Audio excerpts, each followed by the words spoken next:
الحمد لله والصلاة والسلام على سيدنا محمد وعلى آله وأصحابه أجمعين. أما بعد فأعوذ بالله من الشيطان الرجيم. بسم الله الرحمن الرحيم. يا بني أقم الصلاة وأمر بالمعروف وانهى عن المنكر واصبر على ما أصابك إن ذلك من عزم الأمور. صدق الله العظيم. اللهم صل على سيدنا محمد وعلى آل سيدنا محمد وبارك وسلم. اللهم صل على سيدنا محمد النبي الأمي وعلى آله وأصحابه وسلم. میرے معزز مسلمان بزرگوں، عزیز بھائیوں اور امت مسلمہ کی مقدس ماں اور بہنوں، ایمان نام ہے اللہ کی وحدانیت پر، رسول اللہ صلی اللہ علیہ وسلم کی رسالت پر اور مرنے کے بعد زندگی پر یقین رکھنے کا. جیسے توحید ایک بنیادی عقیدہ ہے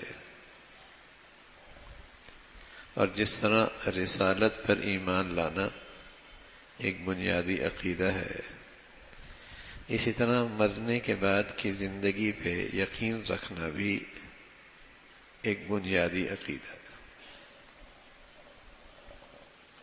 کہ مرنے کے بعد ایک زندگی ہے.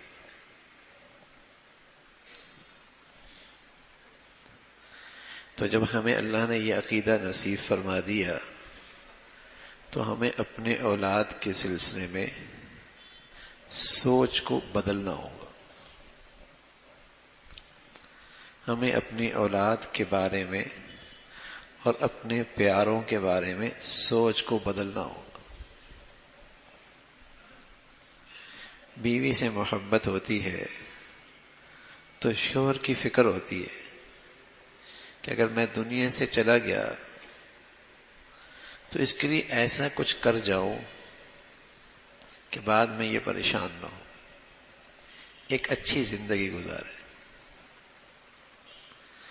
جب اللہ تعالیٰ اولاد عطا فرماتے ہیں تو ماں باپ کو فکر لائق ہو جاتی ہے، کچھ اسے ایسا پڑھا دے کہ اچھا کما سکے، اچھی زندگی گزار سکے، اس کے گھر بار کا اچھا انتظام ہو جائے، اس کی آمدنی کے اچھے ذرائع بن جائیں تاکہ ایک اچھی خوشگوار زندگی گزار سکے، کہ میرے مرنے کے بعد اسے پریشانی نہ ہو. تو تھوڑی سی ہمیں سوچ بدلنی ہوگی کہ جہاں ہم یہ سوچتے ہیں کہ میرے مرنے کے بعد انہیں پریشانی نہ ہو، وہاں یہ بھی سوچ لینا چاہیے کہ ان کے مرنے کے بعد انہیں پریشانی نہ ہو.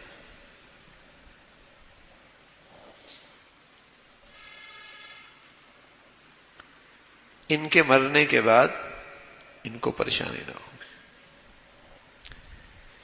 یہاں تک تو ہم سوچتے ہیں کہ ہمارے مرنے کے بعد کیا وسائل ہو جائیں کہ یہ خوشگوار زندگی گزاریں، تو اس کی بھی فکر کر لیا کریں کہ جب ان کی اپنی موت آ جائے تو یہ ایک خوشگوار زندگی گزار سکے.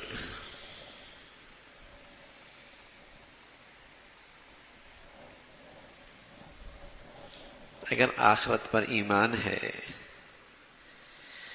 اور اس زندگی کے بارے میں یقین ہے اور یہ مسلمان کا ایک بنیادی عقیدہ ہے، تو پھر تو مسلمان کی سوچ یہ ہونی چاہیے.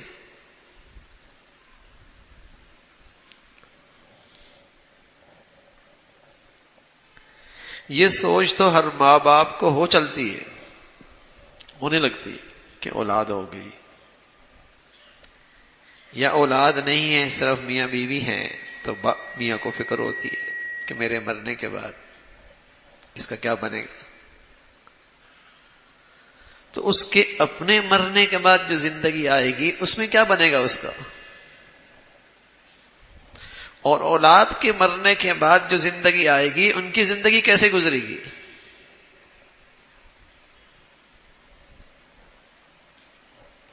یہ سوچ کتنے مسلمانوں کی ہے.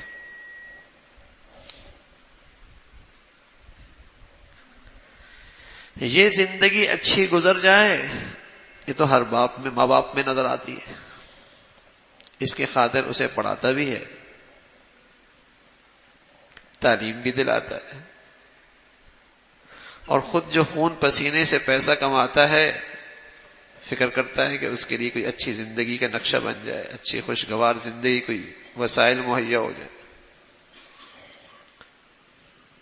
یہ تو ہر ماں باپ کو فکر ہوتی ہے، حتیٰ کہ کافر کو بھی فکر ہوتی ہے. ایک غیر مسلم بھی اپنی اولاد کی اتنی فکر تو کرتا ہے. لیکن بھائی جب ہمارا عقیدہ ہے کہ مرنے کے بعد ایک زندگی ہے،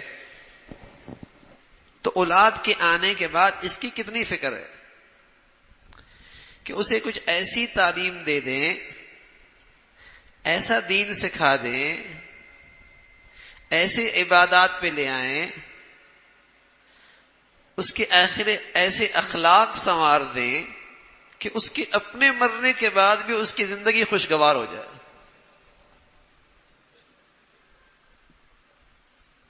یہ کتنا سوچتے ہیں؟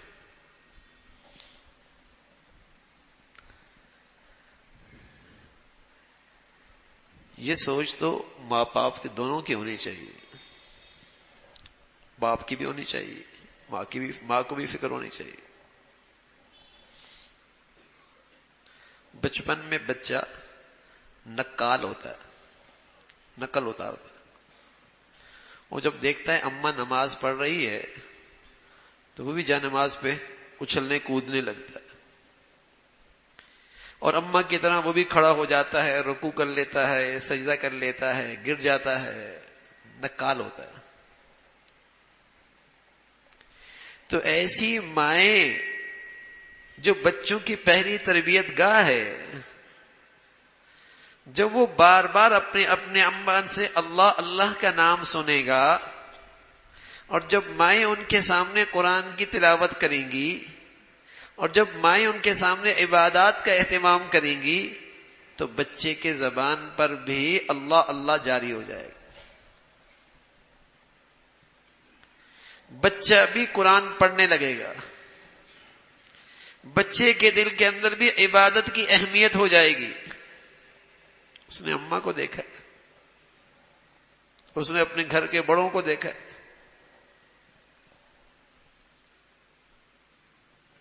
وہ گھر میں جو نقشہ دیکھتا ہے نا، اس کی نقل اتارتا ہے. لیکن اگر اماں نے اسے اچھا نقشہ نہیں دیا اور اچھی تعلیم اور تربیت نہیں کی، تو وہ پھر کارٹونوں سے سیکھے گا، پھر کارٹونوں سے سیکھے گا،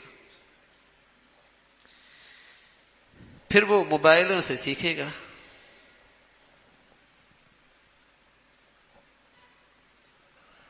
تو پہلے مائیں بچوں کے سامنے اللہ تعالیٰ کو یاد کیا کرتی تھی، تو بچوں کو بھی شوق ہوتا تھا اور ان کی زبان پر بھی اللہ کے کلمات جاری ہو جایا کرتے تھے.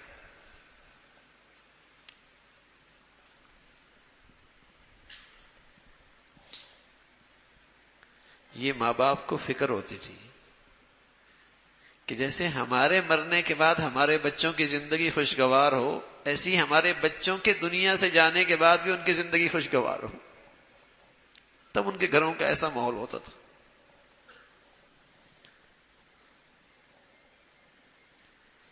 حضرت شیخ الحدیث مولانا زکریا رحمۃ اللہ علیہ فرمایا کرتے تھے کہ میرے والد جب انہوں نے بولنا شروع کیا تو میری دادی قرآن اتنا پڑھا کرتی تھی، اتنا پڑھا کرتی تھی کہ جب میرے والد چھوٹے تھے تو جب انہوں نے بولنا شروع کیا تو انہیں اتنا قرآن یاد تھا جتنا قرآن کا ایک پاؤ ہوتا ہے.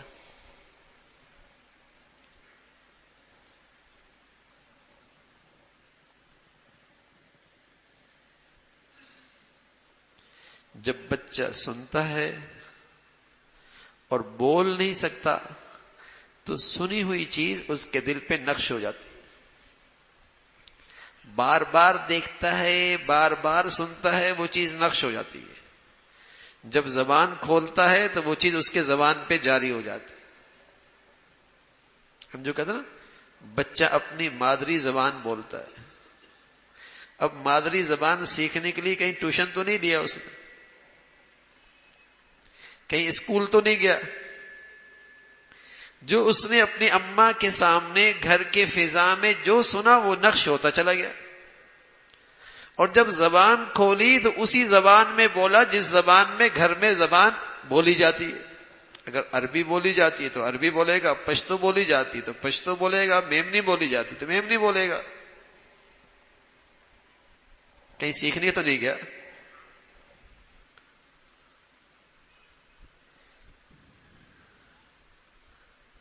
تو جب گھر میں مائیں اور گھر کا ماحول اللہ کی یاد کا ہوتا ہے، قرآن کی تلاوت کا ہوتا ہے، عبادات کا ہوتا ہے، تو بچوں کی پرورش نیکی پہ ہونے لگتی،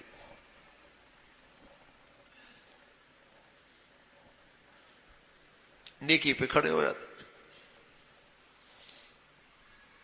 اور ان کے اندر نیکی کا شوق پیدا ہو جاتا ہے۔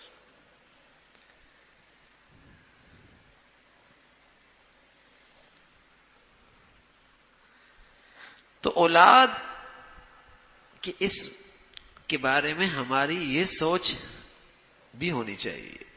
یہ سوچ تو سب کی ہے نا بھائی، ہر ایک کو دیکھی ہو نا بھائی، مرنے کے بعد بچہ، میرے مرنے کے بعد بچہ، اس کے پاس اتنے وسائل ہوں، خوشگوار زندگی گزارے، اس کا کاروبار سیٹ کر دوں، اس کے لیے ایک دکان بنا دوں، اس کے لیے کوئی اچھا روزگار تلاش کر لوں، اس کو کچھ ایسی تعلیم دلا دوں کہ اس کی یہ زندگی خوشگوار گزرے، یہ تو سبھی کی فکر ہے۔ میں عرض کر رہا ہوں یہ سوچ تو ایک کافر کی بھی ہوتی ہے بھائی، ہندو کی بھی ہوتی ہے، سکھ کی بھی ہوتی ہے، لا مذہب کی بھی ہوتی ہے، غیر مسلم کی بھی ہوتی ہے، لیکن مسلمان کا تو ایک عقیدہ ہے کہ مرنے کے بعد ایک زندگی ہے۔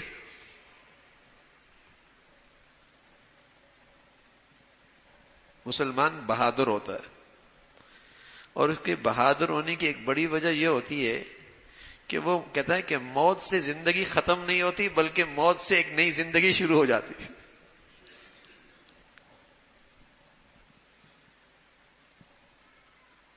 مسلمان بہادر ہوتا ہے، بزدل نہیں ہوتا، خوف زدہ نہیں ہوتا کسی دشمن سے۔ کیوں؟ اس کا تو عقیدہ ہے کہ موت سے زندگی ختم نہیں ہوتی بلکہ موت سے زندگی شروع ہوتی ہے، اور بس اوقات وہ موت اللہ کی خاطر ہو جائے تو وہ زندگی کا معیار اور اچھا ہو جاتا ہے۔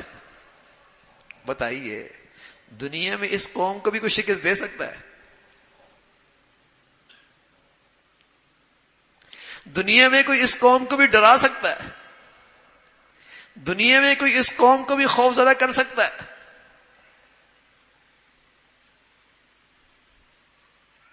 اس لیے دنیا کیا کرتی ہے کہ میاں موت سے زیادہ ضروری ہے اس کا یہ ایمان ہی ختم کر دو کہ موت سے ایک زندگی شروع ہوتی ہے، یہ اس کا ایمان ہی ختم کر دو۔ جب تک اس کا یہ ایمان نہیں ختم کرو گے اس وقت تک تم اسے شکست نہیں دے سکتے، اسے خوف زدہ نہیں کر سکتے، اسے بزدل نہیں بنا سکتے، یہ ایمان ہی ختم کر دو کہ وہ بھی ایسی سوچے جیسے ایک کافر اپنے بچوں کے بارے میں سوچتا ہے، وہ بھی اپنی زندگی کے بارے میں اتنا ہی سوچے جتنا کافر ایک زندگی کے بارے میں سوچتا ہے۔ یہ ایمان ہی ختم کر دو کہ مرنے کے بعد ایک زندگی ہے، تاکہ یہ بھی بزدل ہو جائے، یہ بھی خوف زدہ ہو جائے، اس کو بھی زیر کرنا آسان ہو جائے، اسے شکست دینا آسان ہو جائے۔ ہمارا تو عقیدہ ہے کہ موت سے زندگی ختم نہیں ہوتی، موت سے زندگی شروع ہوتی ہے۔ ارے میرے عزیزو، جب پتہ ہے کہ موت کے بعد زندگی شروع ہو رہی ہے تو جب اپنے مرنے کے بعد یہ فکر ہے کہ بچوں کی زندگی میرے مرنے کے بعد خوشگوار ہو تو یہ بھی تو سوچ لیا جائے کہ میرے بچوں کے مرنے کے بعد بھی زندگی خوشگوار ہو۔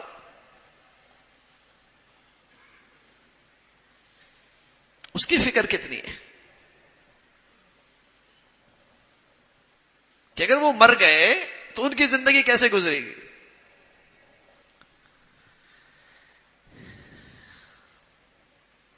یہ فکر تو ہوتی ہے بچی کا رشتہ اچھا ہو جائے یا اس کی زندگی اچھی گزرے. ہاں، بیٹی کا رشتہ اچھی جگہ ہو جائے جہاں وہ خوشحال رہے. ارے میاں وہاں رشتہ ہو جائے جہاں مرنے کے بعد بھی اس کی زندگی خوشگوار رہے. کہاں سوچے یہ؟ مر گیا یہ تو ایمان، یہ عقیدہ تو بھائی نہ ہونے کے برابر ہوا. کتنوں کو فکر ہوتی ہے اس کی. کہتے تو ہیں مسلمان اپنے آپ کو، لیکن یہ جو بنیادی عقیدہ ہے کہ مرنے کے بعد زندگی ہے، اس نقطۂ نظر کو سامنے رکھ کر اپنے بچوں کی کتنی فکر کرتے ہیں.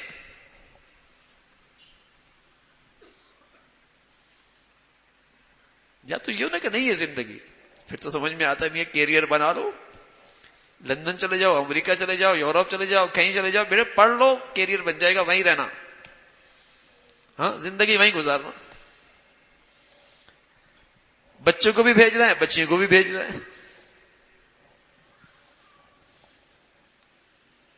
لیکن بتائیے کسی مسلمان کا یہ عقیدہ ہو کہ مرنے کے بعد زندگی ہے، اور اسے یہ بھی فکر ہو کہ مرنے کے بعد ان کی زندگی کیسے خوشگوار گزرے گی، بتائیے وہ کسی لا مذہب لا دین ماحول میں اپنے بچوں کو بھیج سکتا ہے؟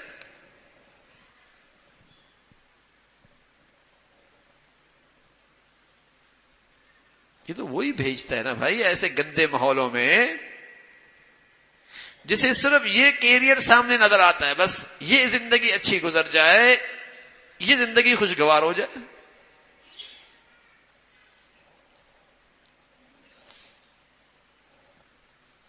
تو جب مسلمانوں کا آخرت کی زندگی پہ یقین تھا نا، انہیں اپنی اولاد کی بڑی فکر ہوتی تھی.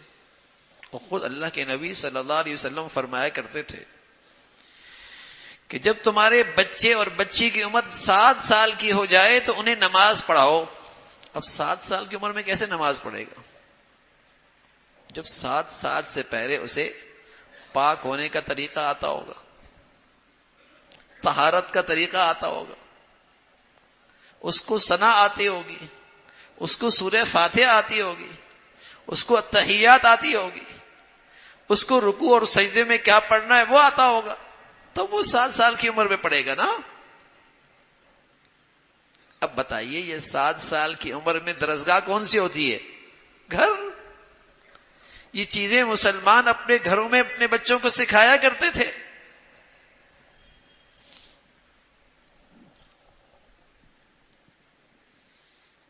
سات سال کی عمر، 7 سال کیا 3 سال کی عمر میں ایسی تعلیم ضرور دے گا جس سے اس کی یہ زندگی خوشگوار ہو جائے. یہ تعلیم ضرور دے گا. 4 سال کی عمر میں یہ تعلیم ضرور دے گا جس سے امید ہوتی ہے کہ اس کی یہ زندگی اچھی گزرے گی. وہ تعلیم ضرور دے گا. اور وہ 7 سال کے بارے میں کہنے والے اللہ کے نبی. اور کتنے مسلمان ہیں جو اپنے بچوں کو 7 سال کی عمر میں نمازی بناتے ہیں، کہتے ہیں ہمیں مرنے کے بعد کی زندگی بھی یقین ہے. ارے کیسا یقین ہے؟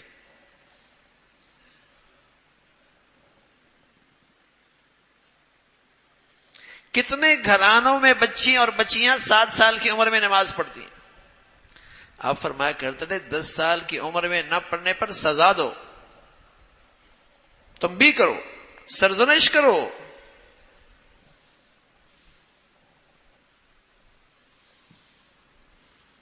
کیسا مسلمان ہے، کیسی اولاد سے محبت ہے، اور کیسی اولاد کی خیرخواہی ہے.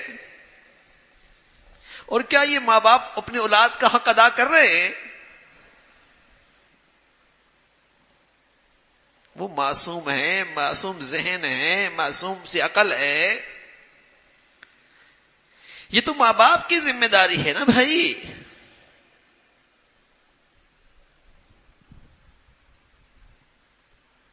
کہ جہاں وہ یہ فکر کرتا ہے کہ اس کی تھوڑی سی زندگی آج اور میرے دنیا سے جانے کے بعد اچھی گزرے، کوئی بری بات نہیں یہ سوچ. لیکن اس سے بڑی سوچ کیا ہونی چاہیے، اس سے بڑی فکر کیا ہونی چاہیے کہ یہ مر گیا اور یہ مر گئی تو اس کی زندگی خوشگوار ہو جائے. یہ تو 60-70 سال کی گزر جائے گی بھائی، وہ تو نہیں گزرے گی نا، وہ تو گزرنی نہیں. کتنی فکر ہے جنہیں اللہ رب العزت نے فہم دیا، بصیرت دی، عقل دی، اور واقعی انہیں اپنی اولاد کی خیر خواہی ہے. وہ تو کہتے ہیں یا بنیا اقم الصلاۃ، اے میرے پیارے بیٹے نماز کا اہتمام کرنا. سبحان اللہ. یا بنیا، اے میرے دل کے ٹکڑے اقم الصلاۃ، نماز کا اہتمام کرنا. یہ باپ ہے، یہ ہے اولاد کی تربیت، یہ ہے اولاد کے ساتھ خیر خواہی، یہ ہے اولاد کے ساتھ حقیقی شفقت، یہ ہے اولاد کی حق کی ادائیگی، اور یہ ہے اولاد جیسی نعمت کی قدر. یا بنی اقم الصلاۃ، بیٹے نماز، اقم الصلاۃ. یہ تربیت ہے. اور اس باپ کی اولاد کی تربیت اللہ کو اتنی پسند آئی کہ اسے اپنے قرآن کا پیغام بنا دیا. اللہ تعالیٰ کو اس باپ کی اپنی اولاد کی تربیت اور اپنے باپ کو نصیحتیں، اپنی اولاد کو نصیحتیں اور اپنی اولاد کے ساتھ خیر خواہی اور شفقت اتنی پسند آئی، اسے اپنے قرآن کا پیغام بنا دیا، اسے اپنے پیغام کا حصہ بنا دیا. یا بنی اقم الصلاۃ، اے میرے پیارے بیٹے نماز کا اہتمام کرنا.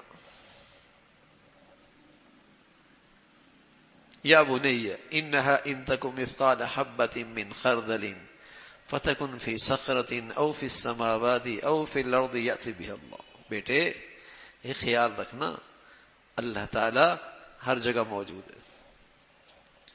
تم میری نظروں سے اوجھل ہو سکتے ہو، اماں کی نظروں سے اوجھل ہو سکتے ہو، تم اپنی غلطی مجھ سے چھپا سکتے ہو، اپنے بڑوں سے چھپا سکتے ہو، لیکن خیال رکھنا تمہاری کوئی چیز اللہ سے نہیں چھپ سکتی. اللہ ہر جگہ حاضر ناظر ہے. اگر تو زمین کی تہ میں ہے، سمندر کی تہ میں ہے، فضاؤں میں ہے، پہاڑ کی اوٹ میں ہے، کسی کھائی میں ہے، خیال کرنا اللہ تعالی وہاں بھی ہے. اللہ تعالی ہر جگہ. بچہ کیوں غلطی کرتا ہے؟ کوئی دیکھ نہیں رہا. کیوں غلطی کرتا ہے؟ کسی کو پتہ نہیں لگے گا. کیوں گناہ پہ جرت کرتا ہے؟ گناہ چھپا لوں گا، کسی کو پتہ ہی نہیں لگنے لگے گا. معصوم ذہنوں میں یہ ماں باپ نے بات بٹھا دی، بیٹے اللہ دیکھ رہا ہے. کیا خوبصورت تربیت. خلوتیں، تنہائیاں، تاریکیاں بچوں کی کتنی پاکیزہ ہو سکتی ہیں اگر اس عقیدے پہ تربیت ہو جائے. بچوں کی خلوتیں، تنہائیاں، تاریکیاں کتنی پاکیزہ ہو جائیں اگر اس عقیدے پہ پرورش ہو جائے. اللہ ہر جگہ موجود، اور وہ ذات ہے جس سے تیری سارے مفادات وابستہ ہیں. ہاں وہ ذات بھی ایسی ہے جس سے تیرے سارے مفادات وابستہ ہیں. اس لیے کہ وہ نہ دے تو کوئی نہیں دے سکتا، وہ نہ کھلائے تو کوئی نہیں کھلا سکتا، وہ بندش کر دے تو کوئی نہیں دروازے کھول سکتا، کوئی نہیں رکاوٹیں دور کر سکتا. اس سے تیرے سارے مفادات وابستہ ہیں. وہ دینے پہ آئے تو کوئی بندش نہیں کر سکتا، وہ نوازنے پہ آئے تو کوئی نہیں محروم کر سکتا، وہ تجھے عزت دینے پہ آئے تو کوئی نہیں رسوا کر سکتا، وہ تیری حفاظت پہ آ جائے تو کوئی تیرا بال بھی بھیگا نہیں کر سکتا۔ الا لہ الملک، بادشاہ وہ ہے، الا لہ الخلق والامر، پیدا بھی اس نے کیا ہے، فیصلہ بھی اسی کا چلتا ہے۔ بیٹے وہ ذات موجود ہے، دیکھ لے پھر۔ تو یہ اولاد کی تربیت یہ کون ماں باپ کرے گا؟ جس کا یہ عقیدہ ہے نا کہ مرنے کے بعد زندگی ہے۔ بلکہ ہمارے نبی علیہ الصلوۃ والسلام تو فرمایا کرتے تھے زندگی ہے ہی وہ، آپ تو فرمایا کرتے تھے زندگی ہے ہی وہ، اللہم لا عیش الا عیش الاخر، زندگی تو ہے ہی وہ۔ امام غزالی رحمۃ اللہ علیہ سمجھانے کے لیے فرمایا کرتے تھے زمین و آسمان کی یہ فضا رائی کے دانوں سے بھر دو، یہ مسجد نہیں، یہ صرف ایک صوبہ نہیں، یہ ایک ملک نہیں، یہ ایک بر اعظم نہیں، 6 بر اعظم، اور صرف خشکی نہیں، تری بھی، پہاڑ اور سمندر اور دریا بھی، اس ساری فضا رائی کے دانوں سے بھر دو، اور وہ بلندی آسمانوں کو چھونے لگے، اور ایک پرندہ آئے اور 100 سال کے بعد ایک دانہ اٹھا کے لے جائے، تو فرمایا کرتے تھے یہ دانے ختم ہو جائیں گے، آخرت کی زندگی ختم نہیں ہوگی۔ بتائیے، سمجھانے کے لیے فرمایا، ورنہ تو وہ ختم ہی نہیں ہونی۔ اب بتائیے نا، کوئی عقل بھی ہوتی ہے، کوئی سمجھ بھی ہوتی ہے کہ تم 60-70 سال کے لیے تو اپنے بچوں کو ایسی تعلیم بھی دے رہے ہو، ایسے وسائل بھی مہیا کر رہے ہو، خون پسینے کی کمائی لگا کر اس کے خوشگوار زندگی بنانے کی فکر بھی کر رہے ہو، تو تم اپنے بچوں کو وہ کیوں نہیں سکھاتے؟ دین کیوں نہیں سکھاتے؟ اخلاقیات کیوں نہیں سکھاتے؟ عقیدہ کیوں نہیں سکھاتے؟ ایسا ماحول کیوں نہیں دیتے بھائی کہ اس کے مرنے کے بعد بھی اس کی زندگی خوشگوار ہو جائے؟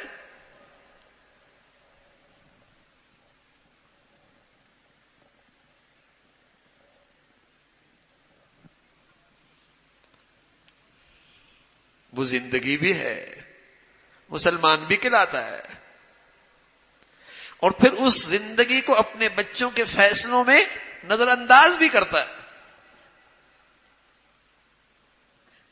نظر انداز بھی کرتا ہے۔ یہ تو نا انصافی ہے نا، یہ تو زیادتی ہے نا، یہ تو بڑی نا انصافی ہے، بڑی زیادتی ہے۔ تو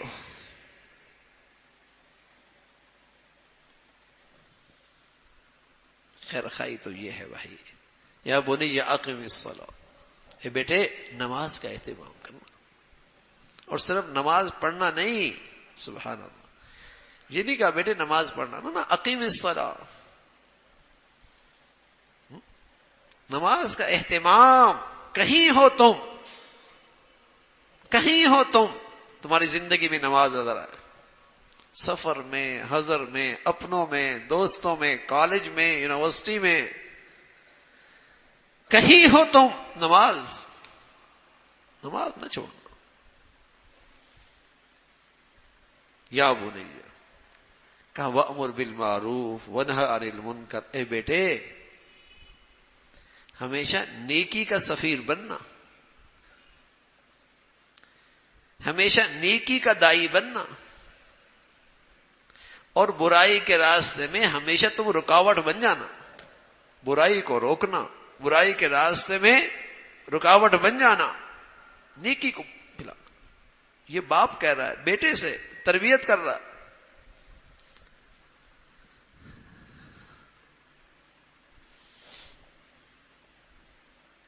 یہ وہ تعلیم ہے، یہ وہ تربیت ہے، یہ وہ تعلیم ہے، یہ وہ تربیت ہے جس سے بچے کے مرنے کے بعد بھی اس کی زندگی خوشگوار ہوتی ہے۔ ہم تو وہ تعلیم دیتے نا صرف کہ میرے مرنے کے بعد وہ زندگی خوشگوار گزارے۔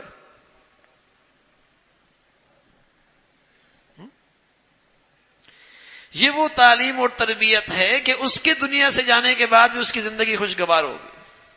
ہم مسلمان ہیں بھائی، ہمارا عقیدہ ہے کہ موت سے زندگی نہیں ختم ہوتی. موت سے زندگی شروع ہوتی ہے. تو جب شروع ہو گئی اور ایسی زندگی نہیں ختم ہونے والی ہے،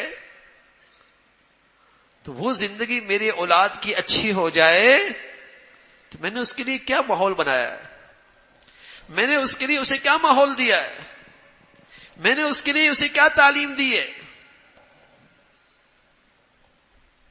میں نے اس کے لیے اسے کتنی تربیت کی ہے. نہ ختم ہونے والی زندگی. وَأْمُرْ بِالْمَعْرُوفِ وَانْهَ عَنِ الْمُنْكَرِ وَاصْبِرْ عَلَى مَا أَصَابَكَ. سبحان اللہ. اگر اس نیکی کے راستے میں کوئی حالات آ جائیں تو ہمت سے کام لینا، صبر سے کام لینا، استقامت سے کام لینا. یہ تربیت ہو رہی ہے. اور پھر اخلاقیات سکھائے، اخلاقیات سکھائے، اچھے اخلاق سکھائے، اچھے اخلاق سکھائے.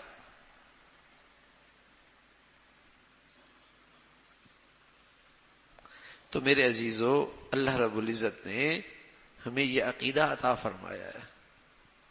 یہ ہمارے ایمان کا بڑا حصہ ہے، بڑا عقیدہ ہے کہ مرنے کے بعد زندگی.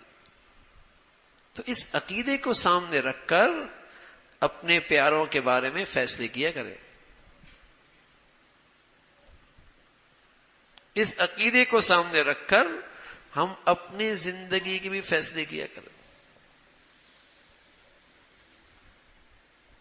اپنی زندگی کے فیصلوں کا بھی جائزہ لیں. کس کو سامنے رکھ کر ہم صبح گزارتے ہیں اور کس کو سامنے رکھ کر شام کو ہم پریشان ہوتے ہیں. کیا چیز ہوتی ہے سامنے؟ یہ زندگی یا وہ زندگی؟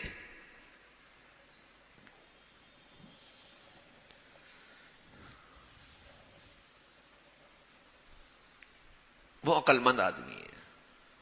آپ علیہ الصلوۃ والسلام فرمایا کرتے تھے الکیس من دان نفسہ وعمل لما بعد الموت. عقل مند آدمی کون ہے؟ جو اپنے نفس کو تابع کر لیتا ہے، اللہ کے حکم کے تابع کر لیتا ہے، اس کے تابع نہیں ہوتا، خواہشات کا تابع نہیں ہوتا، ہدایت کے تابع ہوتا ہے. اور عقل مندی کی نشانی یہ ہے وعمل لما بعد الموت. جو موت کے بعد زندگی شروع ہو رہی ہے نا، اس کی زندگی، اس کا عمل اختیار کرتا. جو موت کے بعد، یہ عقل مند آدمی. اور یہ کہنے والے کون؟ محمد الرسول اللہ. پیارے رسول صلی اللہ علیہ وسلم فرمایا یہ ہے عقل مند. یا رسول اللہ من ایکس الناس واحزم الناس. یا رسول اللہ من ایکس الناس واحزم الناس. کون عقل مند ہے اور کون دور اندیش ہے، کون دور اندیش ہے اور کس کے فیصلے اچھے ہیں، کون روشن خیال ہے. یا رسول اللہ بتائیے نا. آپ علیہ الصلوۃ والسلام فرمانے لگے اکثرهم ذکرا للموت اکثرهم استعدادا للموت ذهبوا بشرف الدنيا وکرامۃ الاخرہ. جو رہتا تو دنیا میں ہے لیکن تیاری آخرت کے لیے کرتا. سبحان اللہ. رہتا تو دنیا میں ہے لیکن اللہ نے جو نعمتیں عطا فرمائی ہیں، عزت دی ہے، خوشحالی دی ہے، صحت دی ہے، زندگی دی ہے، اولاد دی ہے، ہاں، ان نعمتوں سے اپنی آخرت سنوارتا ہے. یہ ہے عقل مند آدمی، یہ ہے سمجھدار دور اندیش. دنیا میں جیتا ہے لیکن آخرت کی تیاری کے لیے جیتا ہے. اور سچ بات ہے بھائی، جب میں نے عرض کیا نا آپ کو، ایک بات میں نے عرض کی ہے کہ جب ہمارا یہ عقیدہ پختہ ہو جائے کہ موت سے زندگی ختم نہیں ہوتی، زندگی شروع ہوتی ہے، تو آدمی کے اندر سے خوف نکل جاتا ہے، آدمی کے اندر سے بزدلی ختم ہو جاتی ہے، آدمی کے اندر کیا بڑھتا ہے؟ شجاعت، بہادری. اور آدمی کے اندر سے بے چینی مٹ جاتی ہے. کیوں بھائی؟ کہ مرنے کے بعد دنیا کے سارے غم ختم ہو جائیں گے، ساری تکلیفیں ختم ہو جائیں گی. ہاں خوشی ہوتی ہے. پھر ابو ہریرہ رضی اللہ تعالیٰ دنیا سے جانے لگے تو آس پاس کے لوگ تھوڑے سے غم زدہ ہوئے. پوچھا کیوں آپ غمگین ہیں؟ کہا آپ کی جدائی. فرما واہ واہ غدن نلقل محمدن و اصحابہ، بڑا مزہ آئے گا، کل اپنے محبوب سے اور اپنے پیارے ساتھیوں سے ملاقات ہو جائے گی. سبحان.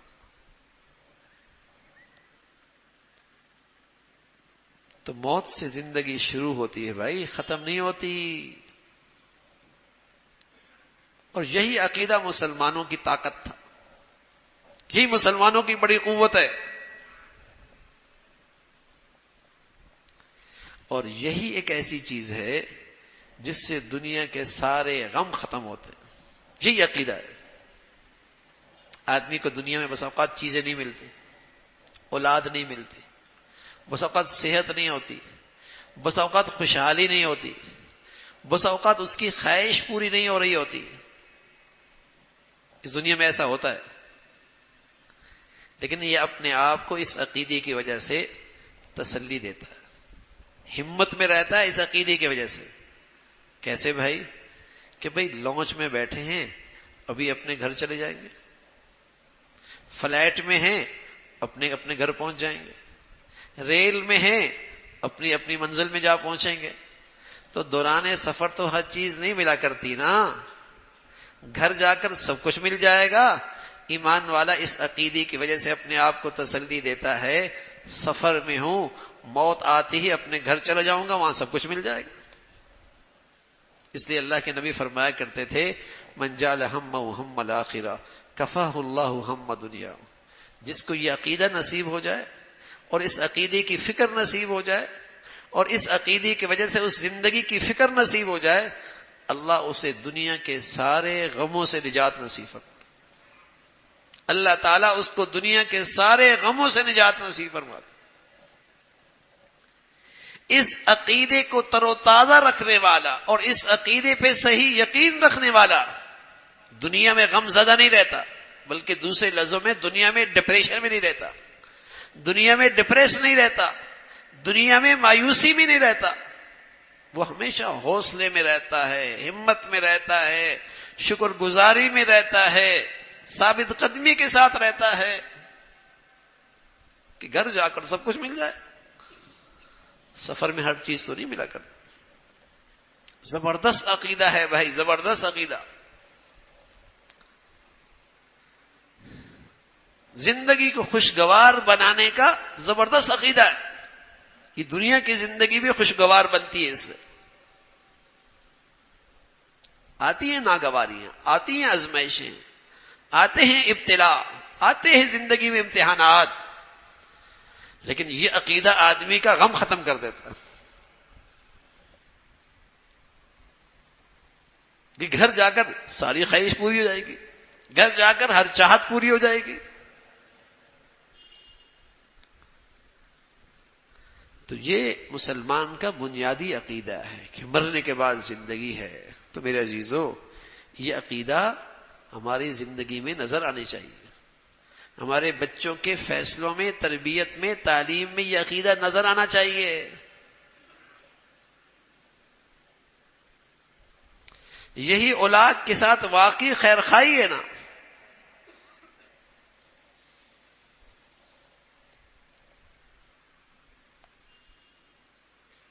اذ حضر یعقوب الموت اذ قال لبنیہ ما تعبدون من بعدی. اللہ کے نبی ہیں، اور نبی بھی ایسے ہیں جن کے والد بھی نبی ہیں، اور دادا بھی نبی ہیں، اور چچا بھی نبی ہے. بتائیے کیسے نبی ہیں؟ کیسا پاکیزہ ماحول ہوگا، کیسی ایمان والی زندگی ہوگی. خود نبی، ابا اماں نبی، دادا نبی، چچا نبی.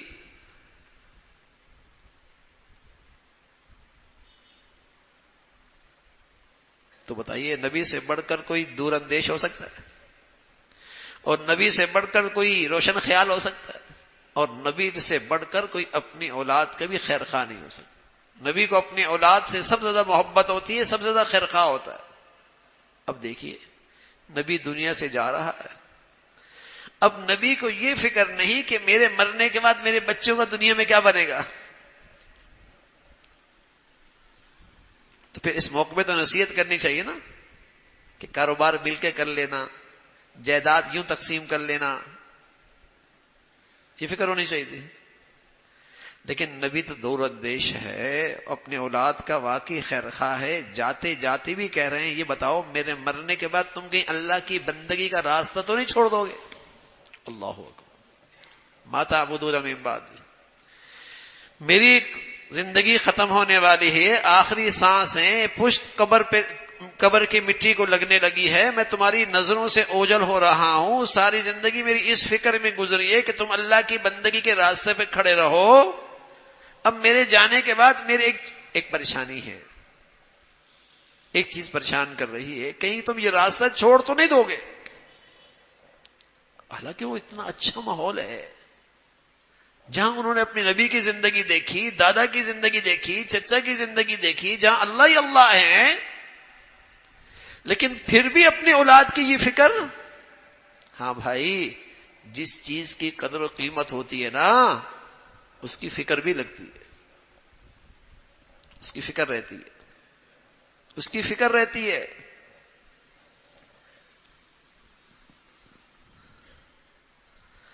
تو ہمیں اپنے پیاروں کے بارے میں یہ فکر نصیب ہو جائے، ہمیں اپنے پیاروں کے بارے میں یہ فکر نصیب ہو جائے، اور یہ ان کا حق بھی ہے، یہ ماں باپ پر ذمہ داری بھی ہے، اس کی کوتاہی پر پکڑ بھی ہے، اس پر کوتاہی پر پکڑ بھی ہے، یہ تو فریضہ ہے، ذمہ داری ہے۔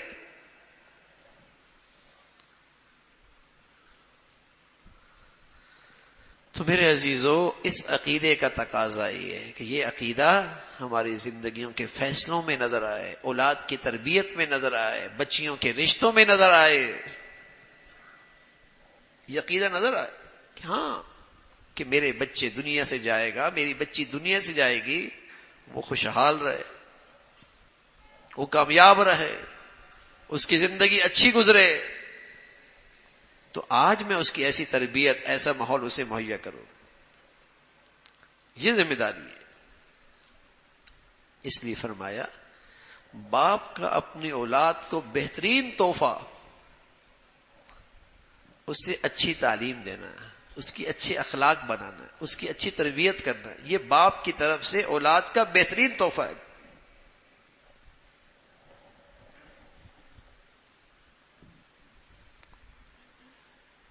لیکن آج ہم نے تعلیم سمجھ لیا کہ بچہ پیسہ کیسے اچھا کما لے، اس کا نام تعلیم رکھ دیا،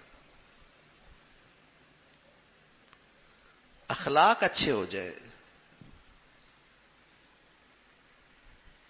وہ اللہ اور اللہ کا رسول کا فرما بردار ہو جائے، ایسا ماحول دینا، ایسی تعلیم دینا ماں باپ کی ذمہ داری ہوتی ہے۔ اور یہ تربیت اور یہ ماحول بچیوں کو بھی دینا، بچوں کو بھی دینا، گھر کا ماحول ایسا بن جائے نا بھائی۔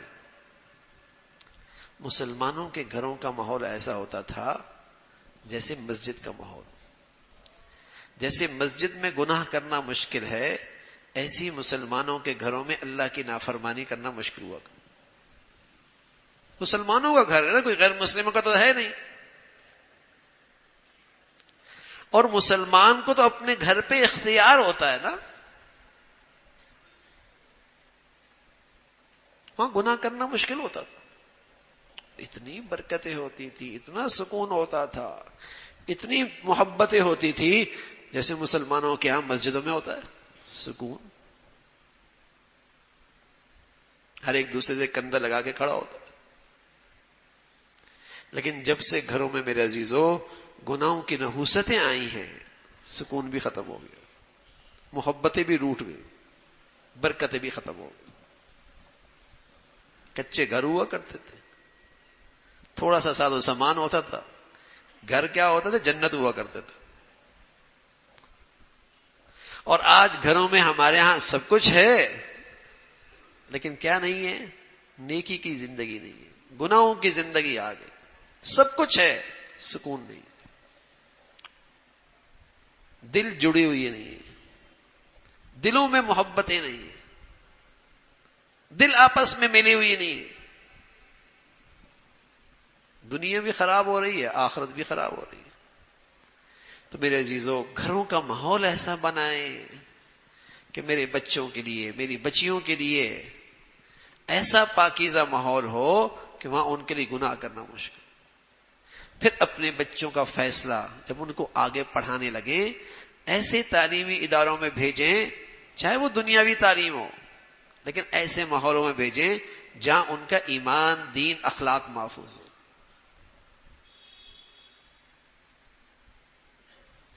یہ تو کوئی عقل مندی نہیں ہے. دنیا کی چند سالہ زندگی بنانے کے لیے ایسے ماحول میں ڈال دیا جہاں کھربوں سال کی زندگی خطرے میں آ گئی. یہ تو کوئی عقل مندی نہیں ہوتی. اور تیسری چیز گھر کے بعد تعلیمی ماحول. اور تیسری چیز یہ دیکھنی ہے کہ ہمارا بچہ فارغ اوقات اس کے دوست کون ہیں، اس کے اٹھنا بیٹھنا کن لوگوں کے ساتھ ہے، وہ کیا دیکھتا ہے اور کیا سنتا ہے. گھر کا ماحول، تعلیمی ادارہ اور دوست اور فارغ اوقات اس کے جہاں گزرتے ہیں، اس سے اس بچے کی شخصیت بنتی ہے. تخریب بھی یہیں سے آتی ہے، تعمیر بھی انہی راستوں سے آتی ہے. تخریب بھی یہیں سے ہوتی ہے، خراب بھی یہیں سے ہوتا ہے، تعمیر بھی یہیں سے ہوتی ہے. گھر کا ماحول، تعلیمی ادارہ کا ماحول، دوست کیسے. اللہ کے نبی فرمایا کرتے تھے الانسان علی دین خلیلی فلینظر الی من یخل. دیکھ لو بھی یہ دوست کیسا ہے اس کا، یہ کس کے ساتھ بیٹھا ہے، کس کو سنتا ہے، کس کو دیکھتا ہے، اس کے ہاتھ میں کیا ہے، کس سے تعلق بنا رکھا ہے. جو کچھ دیکھے گا، جو کچھ سنے گا، ویسی اس کی ذہنیت بنے گی، ویسی اس کی سوچ بنے گی. تو میرے عزیزو، عقیدہ آخرت کو سامنے رکھ کر اپنی اولاد پہ ان تینوں نقشوں میں نظر رہے اور اس کی فکر رہے کہ میرے بچوں کا عقیدہ اور میرے بچوں کی وہ زندگی کہ اس کے مرنے کے بعد بھی اس کی زندگی خوشگوار ہو. ایسی تربیت ہو جائے، ایسی تعلیم ہو جائے، ایسی زندگی پہ وہ آ جائے. اللہ تعالی ہم سبھی کو اولادوں کو ہمارے لیے آنکھوں کی ٹھنڈک بنائے، صدقہ جاریہ بنائے، اور اولاد کے جو ہم پر ذمہ داریاں ہیں اللہ تعالیٰ صحیح طور پہ ادا کرنے کی توفیق نصیب فرمائے. اللہم لک الحمد کلو ولک الشکر کلو، اللہم لک الحمد کلو ولک الشکر کلو، سبحان اللہ وبحمدہ، سبحان اللہ العظیم، عدد خلقہ ورضا نفسہ وزنة عرشہ ومداد کلماتہ. اللہم لا نحصی ثناء علیک انت کما اثنیت علی نفسک. اللهم أعنا على ذكرك وشكرك وحسن عبادتك. اللهم أعنا على ذكرك وشكرك وحسن عبادتك. ربنا اغفر لنا ذنوبنا وإسرافنا في أمرنا وثبت أقدامنا وانصرنا على القوم الكافرين. ربنا اغفر لنا ولإخواننا الذين سبقونا بالإيمان ولا تجعل في قلوبنا غلا للذين آمنوا ربنا إنك رؤوف رحيم. ربنا هب لنا من أزواجنا وذرياتنا قرة أعين واجعلنا للمتقين إماما. یا ارحم الراحمین، ہم سب کا کہا سنا اپنی بارگاہ میں قبول فرما. ہمیں ایمان والی، عافیت والی، صحت والی زندگی عطا فرما. یا ارحم الراحمین، ہمیں اپنے پسند کا جینا نصیب فرما، کلمے والی موت نصیب فرما. تمام حاضرین کی، حاضرات کی، سامعین سامعات کی مولا کریم تمام جائز حاجات کو پورا فرما، مشکلات کو آسان فرما، پریشانیوں کو ختم فرما، بیماروں کو صحت کاملہ، شفاء عاجلہ نصیب فرما. مولا کریم بری زندگی سے، بری موت سے، برے حالات سے محفوظ فرما. زمینی آسمانی آفات سے حفاظت فرما. اچانک موتوں سے، موذی امراض سے، ہسپتالوں کی زندگی سے حفاظت فرما. مولا کریم ہمیشہ حلال عطا فرما، برکت والا عطا فرما، حرام سے محفوظ فرما، مخلوق کی محتاجی سے محفوظ فرما.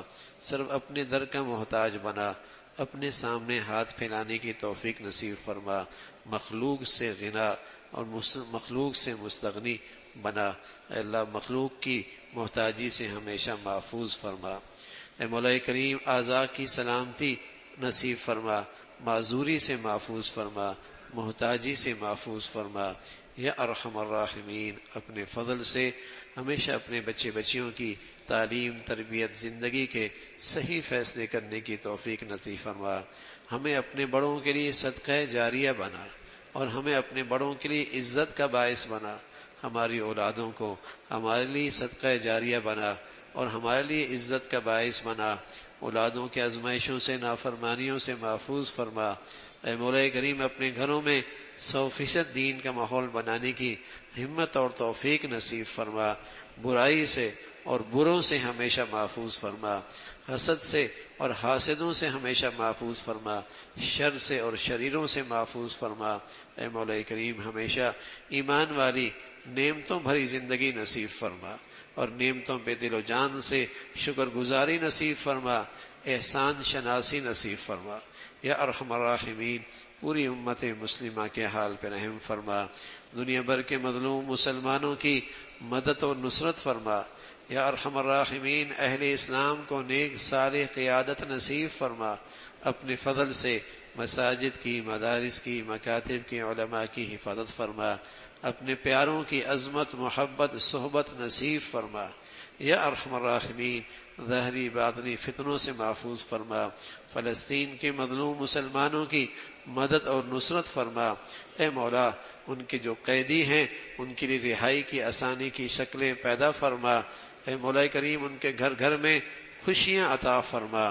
یا ارحم الراحمین ان کی قربانیوں کو اور ان کی شہادتوں کو قبول فرما کر مسلمانوں میں حمیت اسلامی اور اسلامی غیرت پیدا فرما اور مسلمانوں میں اسلامی وحدت پیدا فرما اور مسلمانوں میں باہمی اتحاد نصیب فرما، ان کی قربانیوں کے بدولت اسلامی اخوت کو اے مولا پھر سے زندہ فرما، یا ارحم الراحمین ان کی مدد اور نصرت فرما، انہیں ثابت قدمی نصیب فرما، یا ارحم الراحمین ایسی مدد فرما کہ مسلمانوں کے کلیجے ٹھنڈے ہوں، مسلمانوں کے دل ٹھنڈے ہوں، مسلمانوں کی تکلیف ختم ہو، مسلمانوں کا درد ختم ہو، اے اللہ تو ان کی مدد اور نصرت فرما، یا ارحم الراحمین پوری امت مسلمہ کے حال پہ رحم فرما، ہمارے ملک کو سلامتی عطا فرما، یہاں ایمان ہدایت کی فضاؤں کو عام فرما، نیکی کی اور خیر کی اور تعمیر کی قوتوں کو غلبہ نصیب فرما،